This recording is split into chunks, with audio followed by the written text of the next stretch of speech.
Welcome to Comedians Writing Stand-Up Comedy Jokes. One day I'll come up with a better name for that, but for right now, at SEOs. I'm so excited about our guest today. We got Hanna on. How's it going, Alex? I'm feeling great. It's called SEOs. I mean, the joke You're right really a now, tech guy because the that's jo- even like, yeah, that's you're deep into tech. If your search engine optimization is the name of your show, that's really great. well, we started this because, and really quickly, Alex is a doorman at the Comedy Store in Los Angeles. Any other credits you want to throw out there before I get into the explanation? Yeah, I've opened up for some comedians, big name headliners and uh good comedians, and being in LA is such like a nice place to be because you get to see everybody come through. And there's a lot of very talented people who don't get as much shine, in Hollywood. So, I'm very happy to be a comedian in LA and a door Yeah, guy. and specifically door guy at the Comedy Store like is like the Harvard or the Yale of the equivalency in our community. Like there's only like two or three really prestigious things like that where it's like, oh, you got like Second City if you're doing improv, and then like doorman at the store, maybe the cellar. Like these are, and the store's I think way more iconic, not taking anything away from the cellar. But The seller's yeah, huge. I the mean, reason I I'll go go ahead. for it. No, you go first. No, I couldn't. You got it. Hey, you're the host. I'm not The taking reason I shine away from you. the reason I picked the name like I did right now, and we might change it later, but when you go on YouTube or Instagram and you put in jokes or stand-up comedy, is millions of results. But then when you talk about like how to get better at stand-up comedy or like how to write a joke, suddenly it goes from millions of results to like not even a couple hundred. And so like the fact that there's not a lot of access to education, there's not a lot of access to process, and then also not to insult anyone, but a lot of the people that do have videos are just trying to sell courses. And I think that's a little slimy. So I think having something where it's people that are just trying to be funny, that are showing the process, talking about it, and it's building community around being funny, I think that's important. And it's something I'm really passionate about. So that's where this show is particularly coming from. Yeah, there's a sweet kind of emphasis that not a lot of people have. How did you figure out how to do comedy, and what did you watch to kind of get into comedy when you first started? So I found comedy hella late, and I actually forgot how I found comedy until one of my Facebook memories came up. I was in tech and I was in San Francisco, and I had like an extra night, and I went to a club in San Francisco. I can't even remember the name, but I could like look it up. And the twins, they're black twin comics. They both perform on stage at the same time. Yeah, the It's Lucas embarrassing. brothers. The Lucas brothers. The Yeah. Lucas brothers were there, and it was like a mic, like a mic, and the Lucas brothers just walked in, and I was like, oh shit, I know those guys, and then they just murdered for like 20 minutes, and I got like a high. That was the only time I'd physically seen comedy before. Like I'd watched it and enjoyed it, but I got like a physical high off of like being in the room, and I was like, this is amazing. Couple months after that, I saw an open mic in Dallas. I went to it, and I was like, oh, this is my new thing. But I've been doing some form of public speaking. Like I was a child preacher, and then I did slam poetry. I was a rapper for a little bit. I was debate in law school. So I've been doing some form of like speaking on a stage for like 16, 17 years before I even got into stand up. And when I got into stand up, I had a lot of stuff, and I still do have a lot to learn, but like being afraid of the stage wasn't really an issue. Being funny was an issue. It's like, oh, I can talk. Yeah, but no one's gonna like it. Oh, damn, this sucks. Oh, this is what bombing feels like. Oh, that's kind of my introduction. Yeah, I think there's like a huge kind of process thing that you learn early on in stand up, of like how to get people's attention and how to maintain like the focus of telling a joke that not a lot of public speakers get. There was Gerard Carmichael always talked about like watching Bill Clinton speak, because a lot of politicians are kind of bozos, but Bill really gets your attention and kind of maintains your attention throughout the whole. It doesn't matter if he's talking about like Israel, Palestine, or like foreign policy. He still Yeah. makes it amusing, at least from a politician's perspective. But yeah, I think that the people who start later in comedy also have a lot more to talk about because they lived a whole life. One of my favorite comedians, Chris Estrada, who's the star of This Fool on Hulu. we've been doing open mics forever. I've known him for a long time, but he started late. I think he started at like 27, and he lived a whole life of like being a guy in LA before that. And it gave him so much kind of stuff to talk about that when he figured out the process, then that made him kind of explode because everybody was interested in what he had to say first and foremost. And then he became such a technical joke writer Yeah. just through going to a Winchell's Donuts at 2 o'clock in the morning and banging out punchlines, like punchline after punchline after punchline, and then rewriting in a notebook which punchlines worked, which punchlines didn't work, how you need to adjust, the phrase. He spent a lot of technical time just like writing jokes, which is what, people need. I think the thing that is the most beautiful thing about comedy to me is that there are so many ways to kill. There's so many ways to be funny. Like there isn't one thing where it's like you have to be Anthony Jeselnik and be dark and misdirecty. There's not one thing where you have to be Ralphie May and have this larger than life personality. There's not one thing like, there are so prop comics come out here and then you have other comics that are doing just like fart jokes and Kevin Hart is dancing and it's like like there's so many ways to murder and no one's right or wrong. It's just, are you killing? Are you making people laugh? And there's so many different ways to take your life experience from that style and cadence of jokes, style and structure of jokes. So yeah, speaking of jokes, let's jump into this. Alex, you're gonna come up with a rough joke and pitch it as if you were on stage. We have very few rules. The only rule is you can't preamble, you can't talk about it. You got to just like step into it, deliver it like you're on stage, and then we'll talk about it and break it down. So coming up first to the stage with rough joke number one, Alex Hanna. Okay. Oh, that's nice. Hey, I love doing stand-up comedy on Zoom. This is actually my nightmare. I did like 3 Zoom comedy shows during the pandemic, and we all remember the pandemic. It was great. I got a lot of time to be myself, which is a horror show. And so I got paid $500 for each show. I made that money. I put it in the bank account, and I swore I never do a Zoom comedy show again. But here I am. First This is joke. not Zoom comedy. We're just breaking it down and we're writing. This is a conversation about comedy. This is not a comedy show. I just want to set up the mental way of because if you deliver it like you're on stage, if you read it or talk about writing it, it just doesn't come through. So Yeah. one joke, one rough idea, delivering it as if you were on stage. Alex. Thank you. So about a week ago, I was hanging out with these 2 porn stars, which is very funny knowing all of my memories and how people perceive me, that I would be hanging out with 2 porn stars on a night. And nobody liked that I was hanging out with 2 porn stars because everybody would come up to me and be like, "What happened to you? Like, did you get a TV writing show or like, are you a different kind of person now?" And I'm like, no, I just like hanging out with people and they seemed fun and they seemed to like me. But I like hanging out with them because I get to see kind of a woman's perspective of how they're treated. And I've never been treated that way in my entire life. I'd like to be. I certainly would like to be treated that way. But almost every guy would come up to them and be like, "Hey, how's it going?" And I would just be standing in the corner trying to chit chat and I'd be like, they are not going to fuck you, dude, for paying for a drink. This is a fantasy, and they're living the fantasy, and you are outside of the fantasy, my guy. Yeah. And that was kind of like that's like the structure of the joke. Okay. Um, it needs Let's stronger talk. punchlines. Let's Let's talk talk about about it. well, no, it's beautiful. So it comes from a real place. You were actually hanging out with two porn stars, right? Yeah. Yeah, So so one is a friend of mine. She came to my birthday party like this year. And I just met her at the comedy store and we started hanging out. And it was just like they're in the same industry that we are, which is like gratification. yeah. And I feel like they're the same. Like if you talk to a comic after a show, every comic is just like, yeah, I'm glad you liked my work. But I'm a different kind of person. And they're the same way where it's just like, especially because dudes are really like horny and weird. They're like, I'm glad you like my work, but I'm kind of hanging out right now with doing my thing.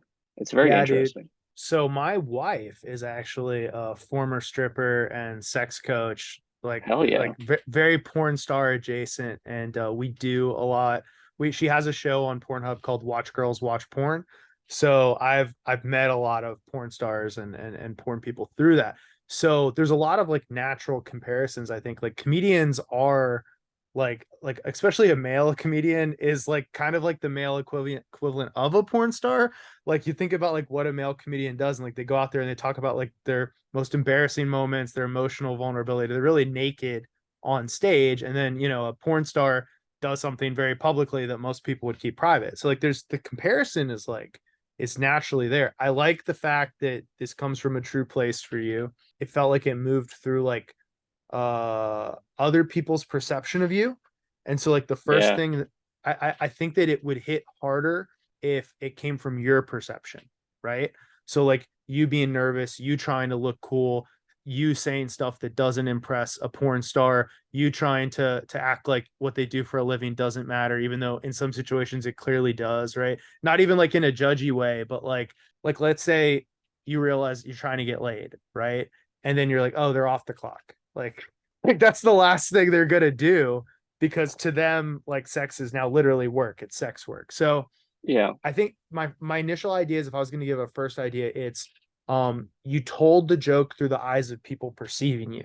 So it was how everyone saw you, your friends saw you, your coworkers. I think it's more powerful if you do a fish out of water story, and it's the same joke, but it's told from your perspective of trying to keep up with and trying to party with porn stars, because then your uncomfortableness and your inadequacy becomes this naturally funny dynamic. Whereas the other way, dude, you sound kind of cool.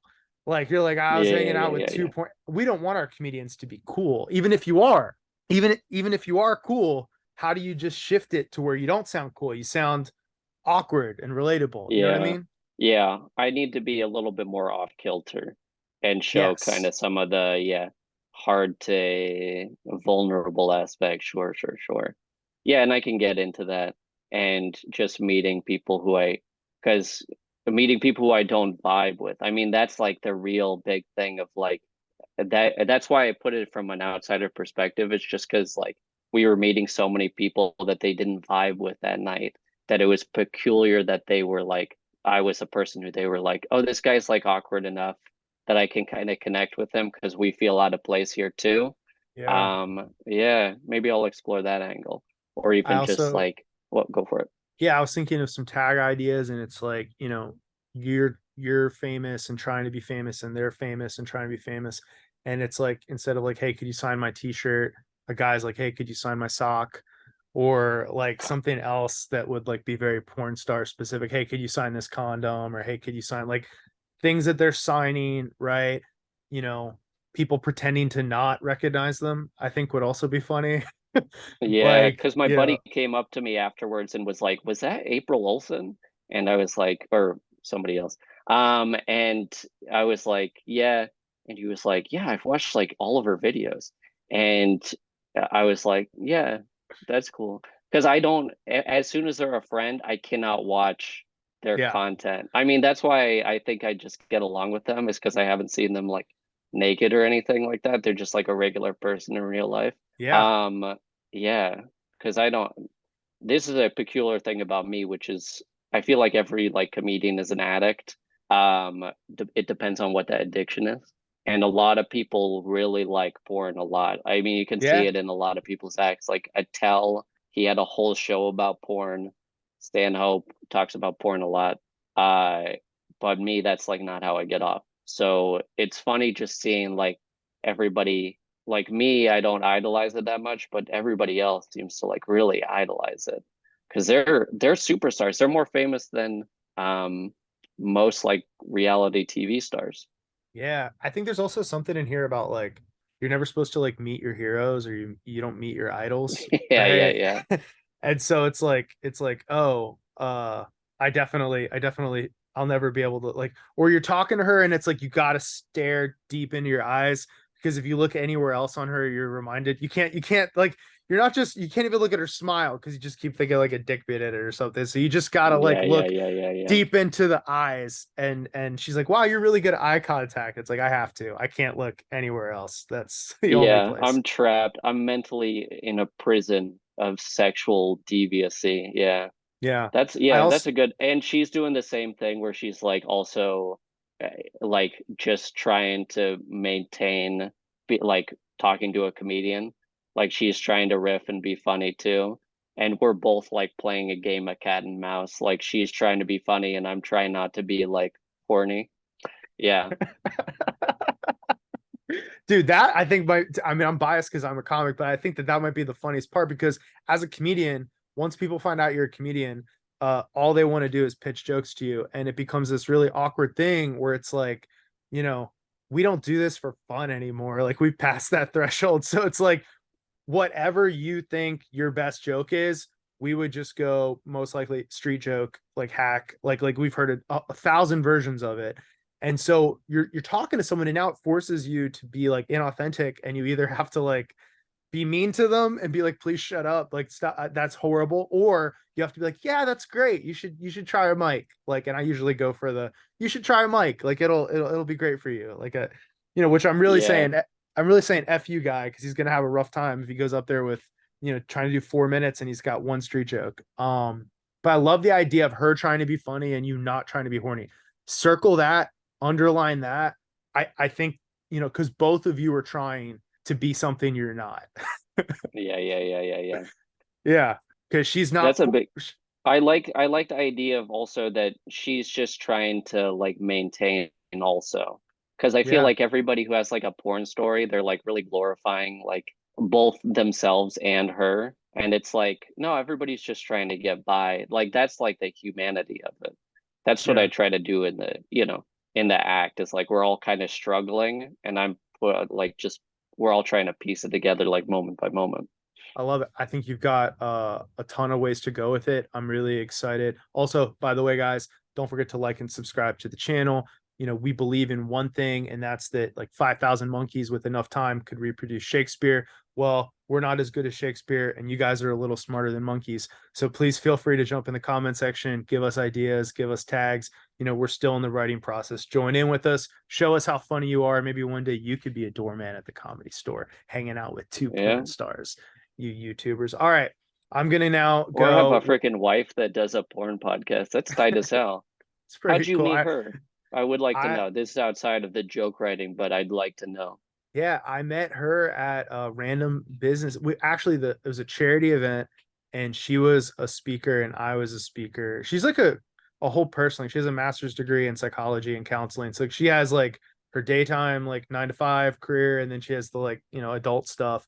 So I didn't know she was a stripper when I met her. Like it was all like, "Hey, I do real estate stuff." And blah blah blah. I was like, "Oh, hey, nice to meet you. I do tech stuff." And then we both slowly were like, she's like, "Well, I'm a deviant." And I was like, "Oh no, I'm a deviant. I'm a comedian. What are you?" She's like, "I'm a stripper." It's like, "Hey, we're both on stage doing, horrible stuff." So we really connected with that. And the reason I love her so much is like, besides her being like the nicest person in the world, she's also like the least judgmental person I've ever met. So Yeah.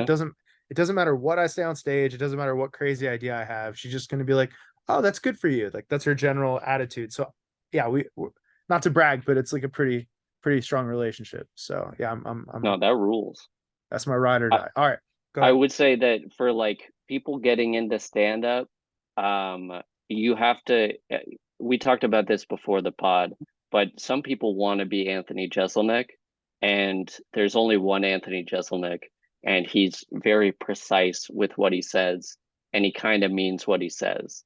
But if you don't mean what you say on stage, like some people are trying to do an Anthony Jeselnik and talk about rape or whatever, but if you don't mean what you say on stage and have something clever to say, then all of a sudden you're just saying horrible shit Yeah, like over and over again.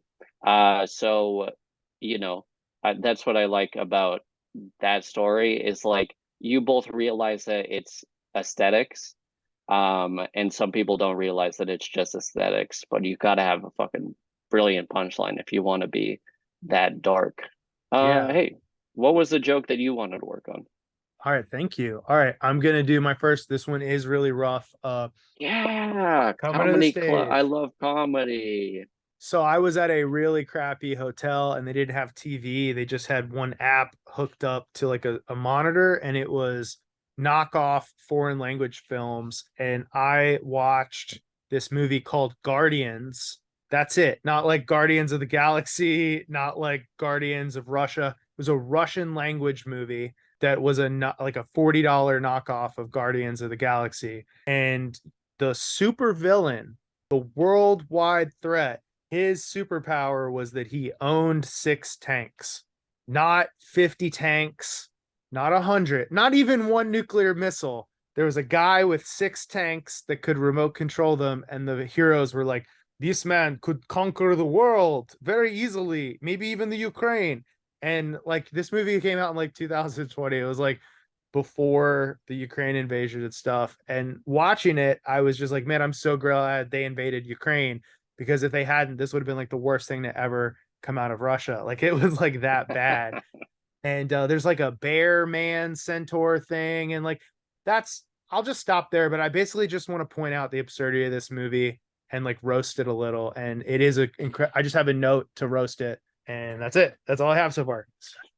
Yeah, that's like I like the joke. The idea that I had as soon as you went into like the description of the bad movie and the fact that it's like an app on a TV in a hotel room is, have you ever seen like those guys on the sidewalk selling like bootleg movies where Yeah. it's like not Guardians of the Galaxy, but yeah, Guardians? They're even the tech companies are coming for his job. The guy on the street selling Ooh. bootleg DVDs for like 10 or $5, they're coming after everybody. It's just like this overarching idea that like big tech is even taking away bootleg rights. I thought that was like that's I like wrote an that. interesting perspective. I like that a lot. Yeah, the idea that it's like just some Russian guy, they're like even infiltrating like American TVs. Like, how big is this propaganda machine? That's really funny. Well, they also like all of the technology was really old. Like they were showing like cutting, like they had a fighter jet that they really poorly green screened in, and it was like a fighter jet from the original Top Gun, but they weren't doing it ironically. They were like, look at this cutting edge fighter jet. It's like, dude, that is like, I'm not a fighter jet expert, but like it shouldn't have propellers. Like it's like a 30-year-old fighter jet.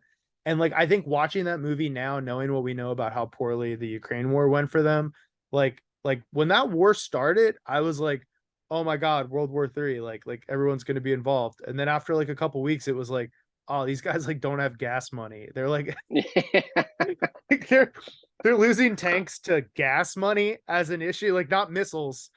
You know, we lost that battalion. Why do we lose them? Gas money. It's Yeah, crazy. you could do that as like this is like their biggest Hollywood blockbuster from Russia.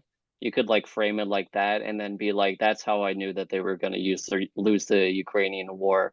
Yeah. Because if they have this amount of effort for like a big budget movie, of course they're not going to have the effort to like invade a whole sovereign nation, you know?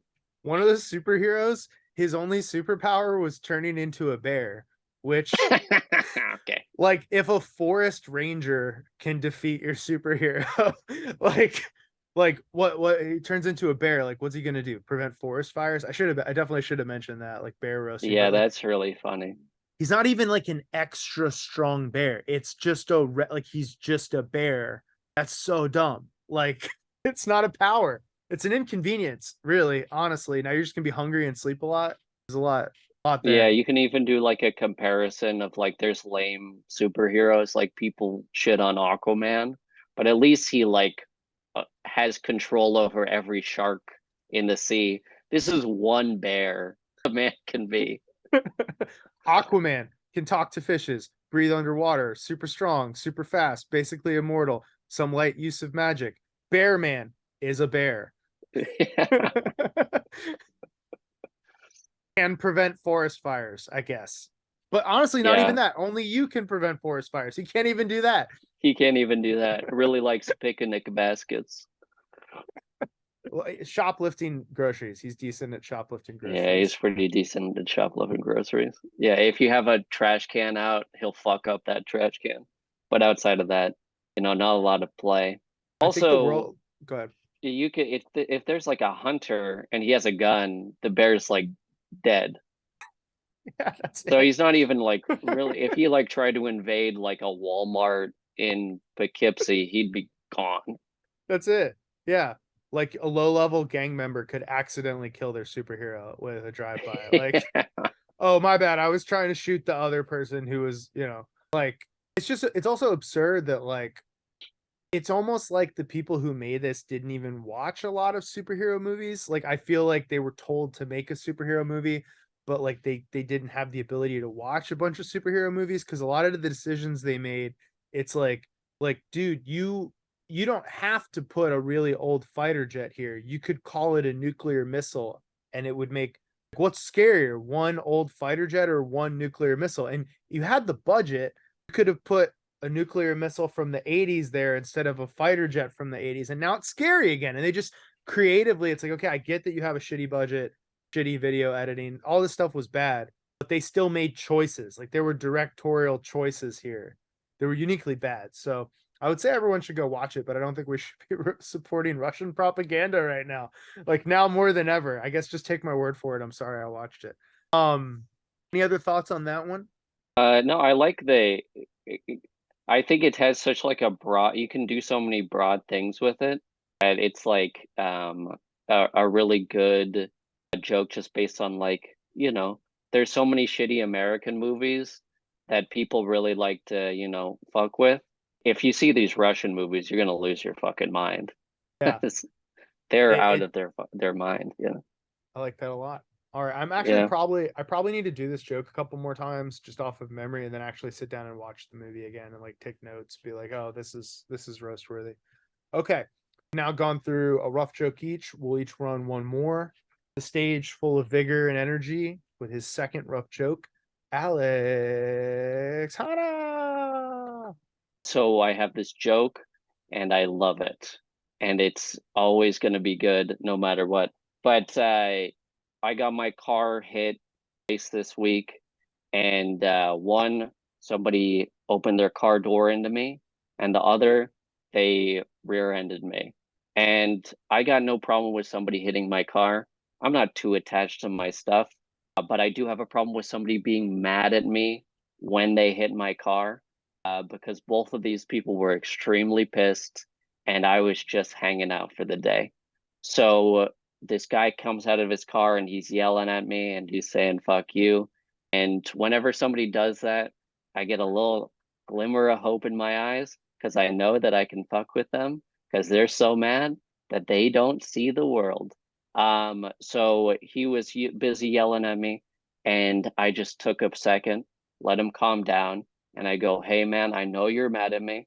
I want to say that this is my car and it's not actually my car. It belongs to my brother and my brother unfortunately died of cancer about 2 years ago. Um so this car is very sentimental to me. And that's an extreme lie. My brother is alive and well in North Carolina, has a fantastic girlfriend and a beautiful job and two beautiful puppies, but he doesn't know that. So as soon as he heard that, he yelled out, fuck, and just ran back to his car. And I got his insurance information.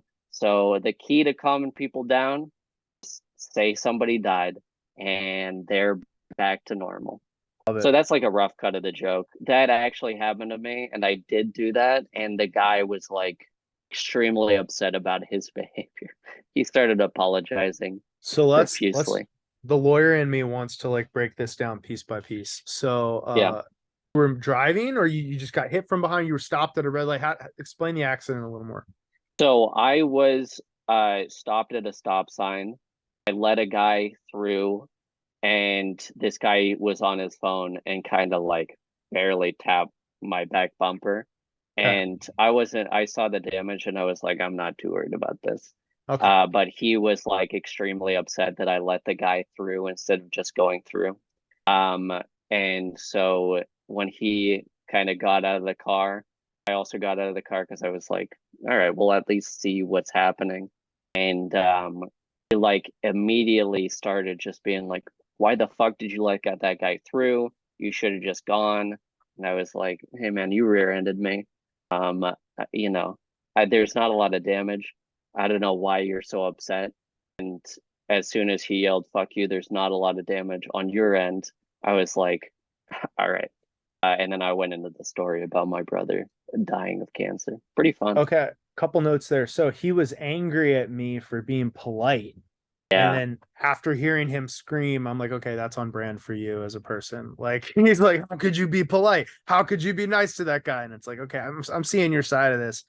Couple questions. So is this resolved? Has the insurance already processed and stuff on this? Oh, I didn't even put insurance into it Okay, because good. there's like literally no No damage. damage on my car. Um yeah, that's just like a over exaggeration of what happened. No, no, good. And it's important, right? That the tag I was about to write would make it even worse, right? So like it was like he was yelling and angry, and he was angry at how relaxed I was, and I'm sorry, it's not my fault, I'm high, or something like that, Yeah, right? yeah, yeah, Like yeah, so it's like that's why you're so chill. And also it kind of it makes you more underdog, and I'm more rooting for you in this story now than if you decide, because one is you decide to fuck with him, right? yeah. But then the other, if someone's high, they're going to be more likely to be polite and be kind and be passive. So then it creates this like yin yang dynamic of the act out where he's this extreme anger ball, and you're just like, really just kind of like, oh, he seemed like he was in a hurry, so I let him through, and then you hit me and you seem really angry, and Yeah, yeah, yeah. yeah, yeah. So that's there, I think, to play with. So I Also, also like the idea that I was pursuing before, like I rewrote this kind of version of the joke, that I don't like when people like prey on my niceness, yeah, because you know that's like what happens a lot in LA is people are just in their own head and they think the world revolves around them. I don't think that at all. I think if my car gets hit, then that's just something that happens, and we'll resolve it like later. But this is the man car was. really in your brother's name? Oh, it was for a long time. I switched the title over. Um, but yeah. So when somebody gets angry at me for just like being a sweet guy, that actually makes me angry. And I want to, make sure their life is only hell from then on. I want to drag you deep down to the seventh fucking layer. Yeah. Um, just from like me perspective, but also it's like everybody's life is hard. I don't know why you're coming at people so angry. Yeah. Well, Yeah, also it's like what is going on with him, right? Like he's yelling at you about the car, and it's like, man, how long have you had erectile dysfunction? It sounds really tough for you. Or like, yeah. how also I I'm would sorry play with. about the divorce, buddy. So as you grow this and it becomes more and more, yeah, the divorce, as this becomes more and more of a killer bit, I would also really experiment with that really brief description of him before he yells at you. Like, I don't think you said what car hit you, because an SUV hitting you, or like a Ford truck hitting you, or like, a Mercedes hits you. Like, you can just play with that, and it's going to change Yeah, yeah, yeah, the perception of who this guy is, because he's already, you can say, this jacked guy hops out of his Mercedes yelling at me, and we already have like this image, right? Like we've made the villain more real, I guess. yeah, And yeah, yeah, then yeah, yeah. you can change that up, and now it's like, this redneck jumps out of his Ford pickup, and there's directions you can go with that, right? The brother, I think that there's something to play on the brother. So you can always, not that I think you struggle with this. One of the things that I struggle with is I have low likability on stage. Like it's not like they hate me, but like I'm constantly like, how can I be more relatable, or how can I be more, how can I be the loser of this story, right? Sure. And you have an opportunity here, like, he was really angry that his car hit me, but this is my brother's car, so if anyone's going to be angry here, like, it'd be my brother. Yeah, Like, yeah, not yeah, yeah. like, I'm not good enough financially to own a car, that's why I'm using my brother's. I mean, Yeah, yeah, yeah, yeah. I'm not a bad driver, I don't hit anybody from behind, I'm very polite as a driver, but I don't, own cars. That's not really where I'm at in my life right now. I'm more of a car driver, not a car owner. So I think Yeah, yeah, yeah. there's a lot there. I also like, you can really stretch out. You can't rear end me and be mad. Like, you pick one. Yeah, you got to pick one, buddy. You can't be driving a Mercedes, hitting people, being a weird guy with sunglasses, and also making my life upsetting. You Yeah. got to pick two out of three, and go on your way. Yeah, I think that's like yeah, a very interesting tag. Like you can't be everything all at once. Yeah, Um, yeah. oh, I got a question for you because you brought up like likability on stage. Shoot Um, it. Yeah, yeah, do you how do you value likability on stage?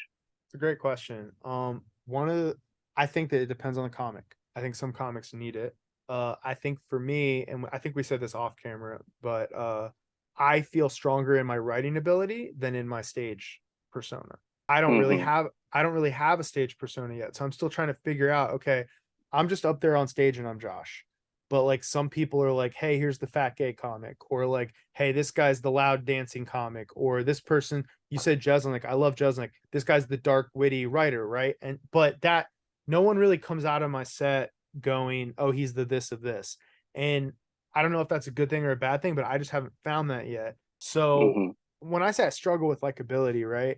You know, I don't mean that people are booing me. I don't mean that I have bad sets. I don't mean that people are heckling me. I just mean that I look at my tapes and I go, man, I could be more relatable here. Like, man, that's room for improvement. Like I don't feel like I'm the guy where I go on stage and 5 seconds later everyone wants to have a drink with me. That's just not who I am. Like they're hearing me Yeah, yeah, out, yeah. but like they're not inviting me to the cookout. And so it's like I don't want to turn heel like Jeselnik and like a lot of other guys like they go full heel. Like even Louis CK like goes heel with it. Like he doesn't just like let a dark thing like he tries to do the worst. Like he's like how can I make this the worst? And it's just not really who I am either. So yeah, I think an area I'm still growing in as a comedian is like, well, what would my persona be that is also authentic? Mm-hmm. And I haven't found that yet. So I'm still growing. Yeah, how long have you been in comedy altogether now?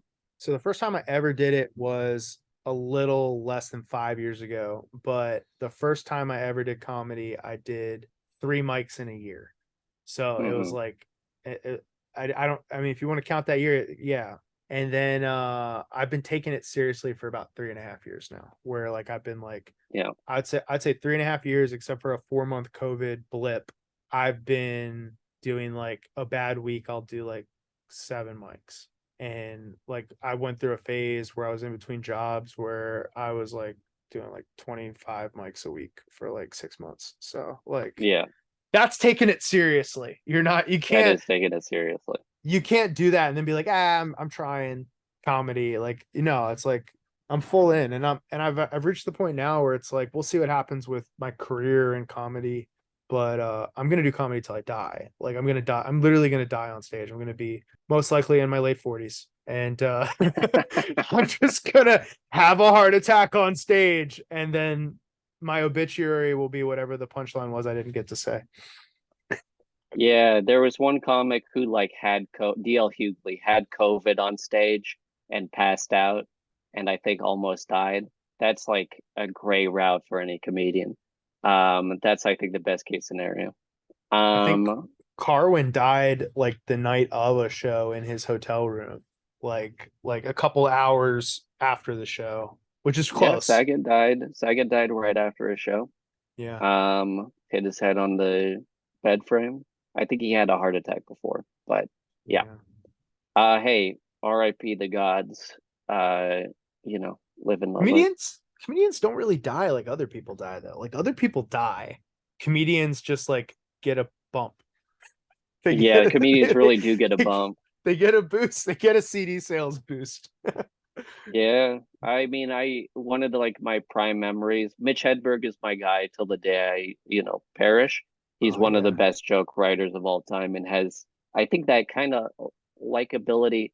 I I wouldn't say like relatability is huge for like a comedian because I don't relate to Louis. Like he is such like an amorphous kind of like provocateur, like provoker or whatever. Um, but I do value his opinion because I think that he has something to say on stage.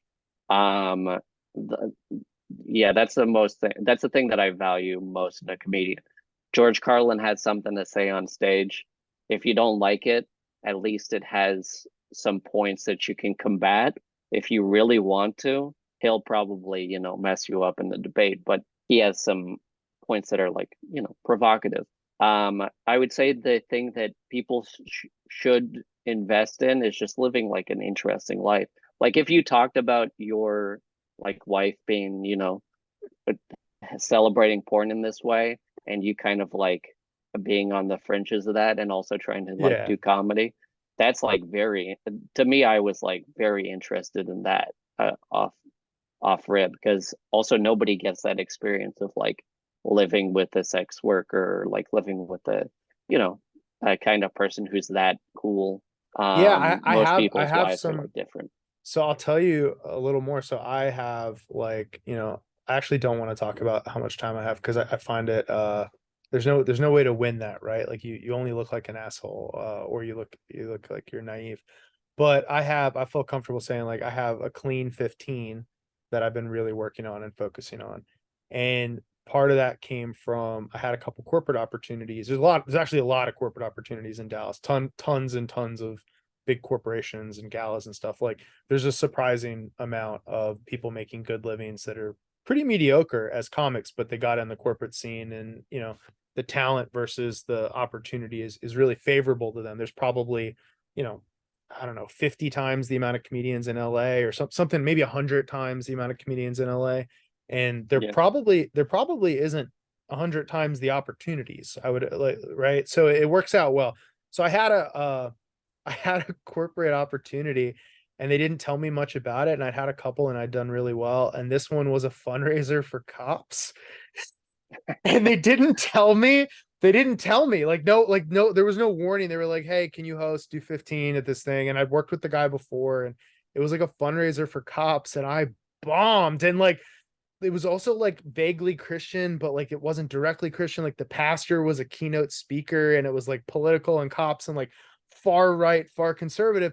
And so they had told me like PG-13, but what they meant was G, because that's what Yeah. they meant. And so I went up there and I bombed, and like that is like the worst bomb that I've had in like the last like 2 years or whatever. And this was like a year ago. And so coming out of that, I was like, all right, I have all these jokes over here. Forget all of them. I'm not going to even try to Mm-hmm. rewrite them. I was like, I need a clean 15 minutes that I can do in front of. And I started like, I need to be able to do it in front of those guys or a church. And so, like, I really worked on this 15. And so, 85% of my writing time and energy and practice energy the last year plus since that moment has been how do I have the tightest, cleanest 15. And in the process of that, I've written a bunch of other material, and it just kind of goes in the like, oh, it's going to go live over here. But I stopped. I was like, okay, I have that 15 canned. And like, I don't know, a month, 2 months ago, I started playing with more stuff. And that was more adult. But like talking about my wife being a sex coach, like I have jokes like that. Like my wife is a sex coach. People hear that and they think I'm bragging. They're like, oh, look at how cool this guy is. But she's a coach like Coach Carter, or like Rudy, or like any movie where the coach is screaming to try to get more effort from a player that has no talent. Like she's like, you call that eating pussy? Drop down and give me 60, 61, 62, 69. Oh, you're a quitter. I'm never going to come. Die on the field. Die on the field. So yeah, like I got jokes like that. But I just like haven't, like, they're just in the bag. I know I can use them, but especially like when you're trying to do like clean stuff or open, I don't know. I probably swang in the wrong direction. I No, get a I think that's good when you start. That's like very interesting to hear, because there's a few comedians that started that way. Taylor Tomlinson started at like 14 or 16, and she started her career only doing churches and like weird Christian orientations and stuff, and being an MC for that, and like kind of headlining and doing like 40 minutes at, churches all around Southern California. Same with like Nate Bargatze. Nate Bargatze was like a manager at one of the comedy clubs in New York, but kind of gave that up because the money in corporate, shows was so good that he could kind of make a really good living just touring the South and doing corporate shows and being very clean and telling stories. Even a guy like Tom Segura, like he cusses, but nobody would say he's like a dirty comic. yeah, He is just like a storyteller kind of guy. I yeah, think that's yeah, like good for people to like have that thing to balance them out, because you can go so, I mean, some of my favorite comedians are the bluest comedians in the world, but the people who really pop, like Taylor really popped, but it's because she knows how to kind of ride the line of like what's the aesthetics of clean comedy, and then how do I make it like more personal, and then like build upon that. Yeah, I think that's like a valuable asset to have. It's What do made you me remember go do you ahead. remember the first joke that you said in that in the cop show? Yeah.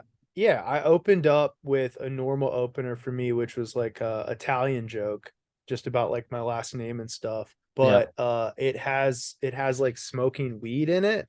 And like when like when I did the character that was smoking weed, like they were like, okay, I think I could pull up the recording. I have it recorded. You have It's a not recorded. it's not a straight bomb. That's not what it was. It was like I go up, normal cadence. It's like, hi, blah, blah, blah, blah, blah, blah, laugh, laugh, laugh, blah, blah, blah, blah, laugh, laugh, laugh.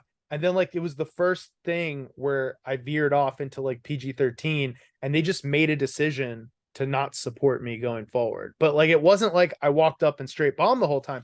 I walked up and was doing my normal average to mediocre getting laughs. Like this is a guy who should be on stage. I was up there getting that. And then I can't remember what the trigger word was, but there's like a trigger word or a thing I said. I'm pretty sure it was about weed. And they were like just full done. And I remember there was a guy that was laughing, and his wife like did that. That was like my last laugher. I was like down to one guy laughing, and like I saw the wife nudge him, and then he was like, all right. And then that was it. I was like, oh no, I got to do another like 13 minutes of just people angry stares. I've never felt that before. I've never done that poorly. That changed me. That was a Yeah. yeah, because I'll never do that again. Because like now it's like I have this confidence where it's like I don't feel like that could happen to me again. Even though I have these jokes that I don't believe in as much, I have this like safety place that I can go to where it's like I won't lose in that same way again. I'm not saying I won't ever have a bad set again, but like if someone tells me 10 minutes before I go up, hey, by the way, this is a whole bunch of pastors and a cop, it's like, oh, I got a set for that. Like I might not love it, but I'm gonna get chuckles and I'm not gonna get stares, you know. Yeah. Were you promoting weed, or was it just like you mentioned weed and everybody kind of tuned out?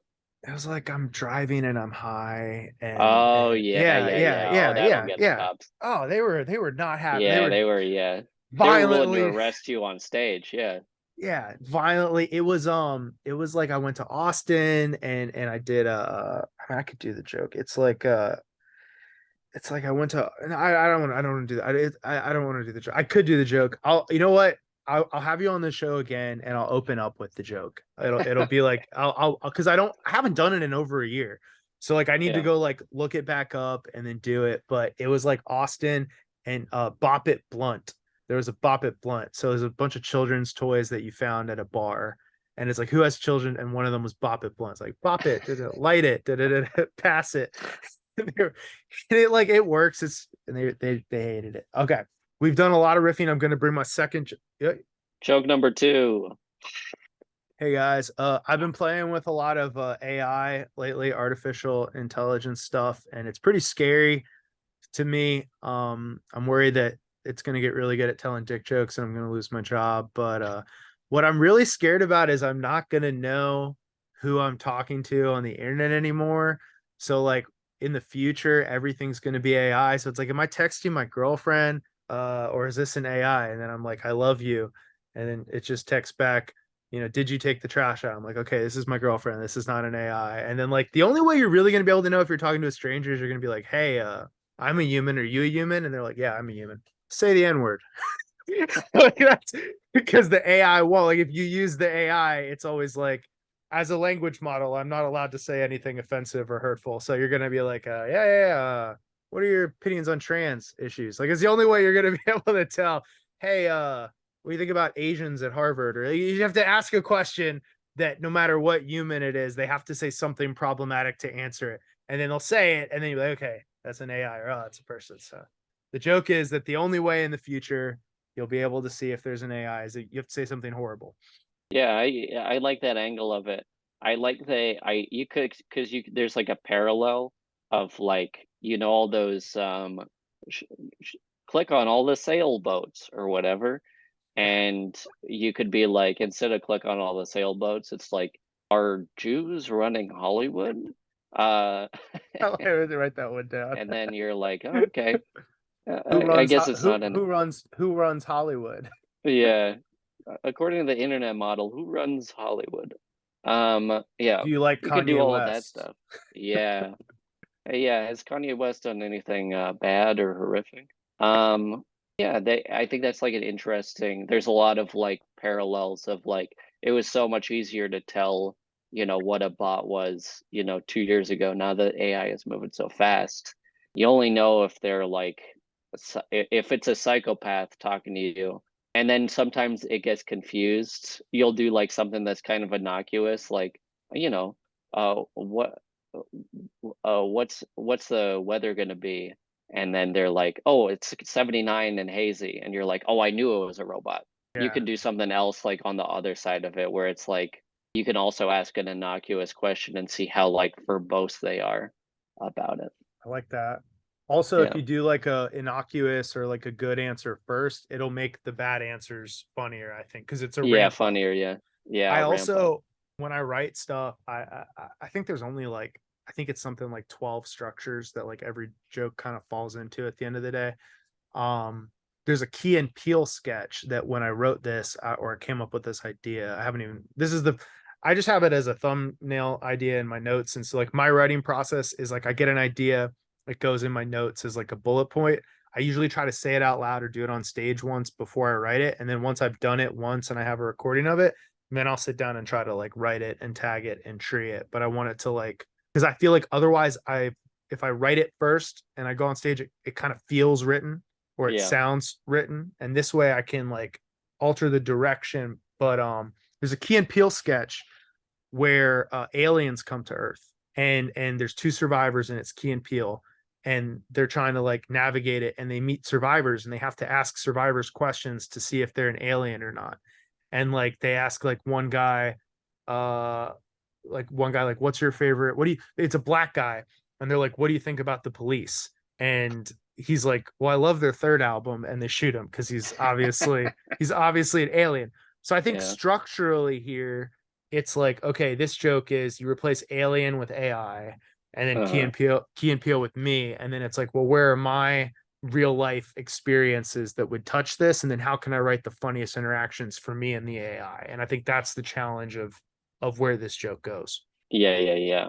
You can also be like, because you're trying to talk to people kind of like in different parts of the country and you don't know if they're AI. So you go like, are you wearing a Boston hat right now when they're in New York? And it's like, of course I am. And then you know that it's AI or whatever. You could make it like a little bit like structured that way where it's like, and then you get into races. Like it's really hard to crack, like they're really nailing everything. And then you can do like a racist kind of, or like a different kind of slope on it at the end where it's like a little bit more, you know, dark. Like an AI will never ever be able to capture how much anyone hates Tom Brady. Yeah, Like like it won't, it can try. Like an AI might be able to speak in French, it might be able to solve math, but it's not going to be able, it's never going to be able to do that. yeah, you can't have 4 paragraphs on why Philly should have beaten Tom Brady in '07. That's only my guy Mike. I like that a lot. Hell Yeah. yeah. So we have both, and I just realized I had the wrong name on the entire episode, but it's fine. I just changed it. I'll get it in post.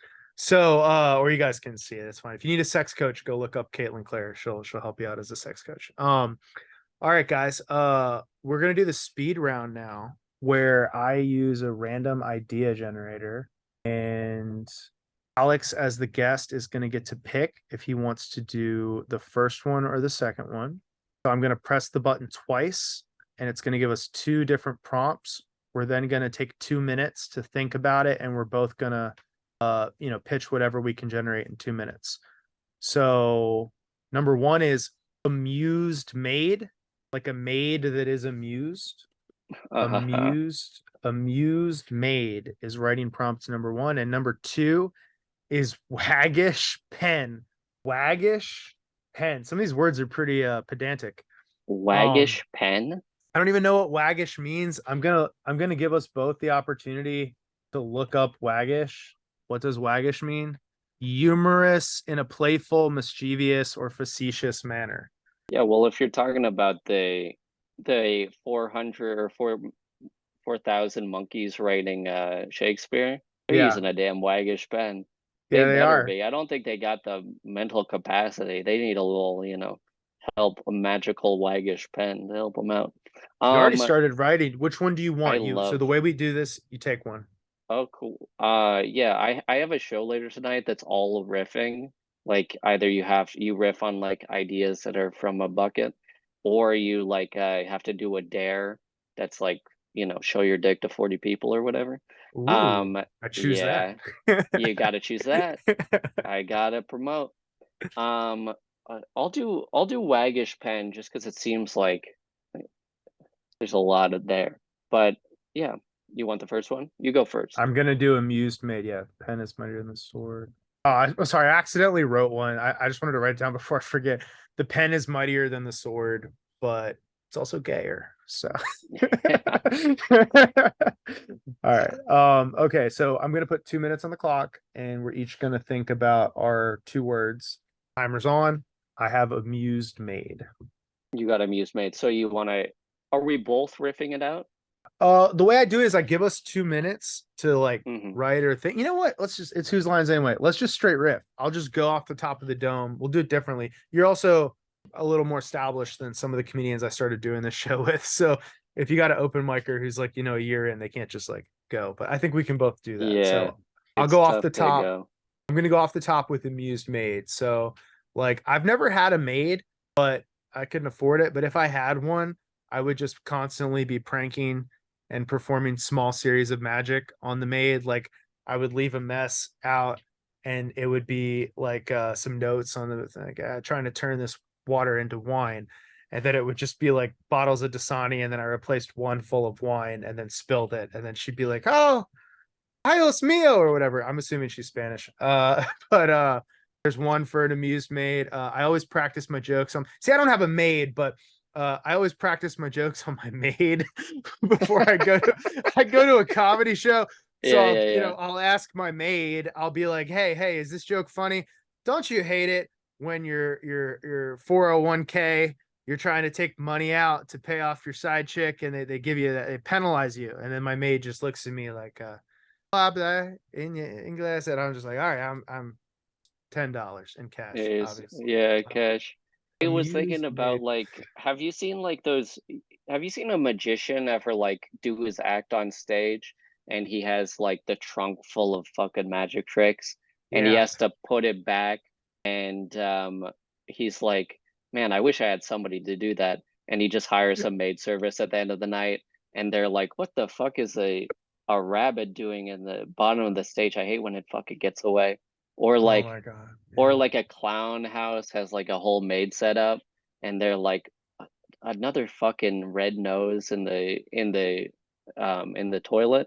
Fuck, I gotta work double on this one.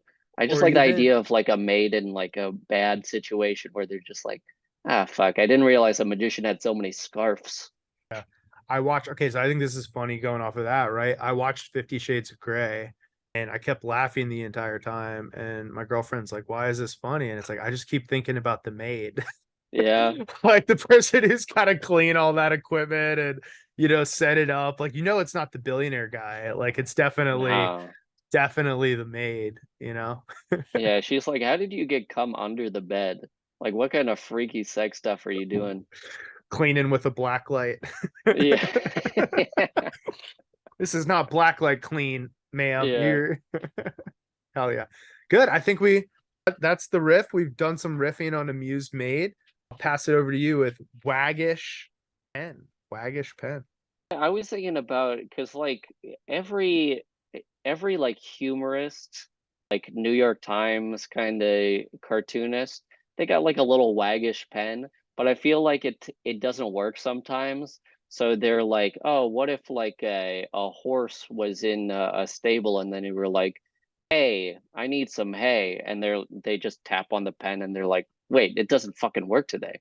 And then they have to throw it away, and then they got to go down to the store, grab another waggish pen, and they're going in and they're like, oh, if Charlie and the Chocolate Factory happened today, Augustus Gloop would be too fat to fit in the pipe. And then they're like, oh, okay, that's like a Pulitzer Prize winning, cartoon. I like the idea of just like it's not smarts that help you like write. It's just the pen. Yeah. Yeah. Like a Ouija board, except the Like a pen's like, Ouija board, yeah. yeah, yeah, I'm yeah. I like overcome by that. the ghost of George Carlin, and all of a There you sudden I go. can write really good. Yeah, they it's weird having like an instrument. Do you write with anything in particular, or is it just all phone stuff? So I used to handwrite and then I stopped pretty quickly to get into tech because I can't read my own handwriting. You can't read your own hand. Oh, you're like a doctor? I'm not a doctor, but I am like a doctor in that I sell a lot of drugs and Yeah. I can't read my own handwriting. Haha, I don't sell drugs for the purpose of this recording. Wink.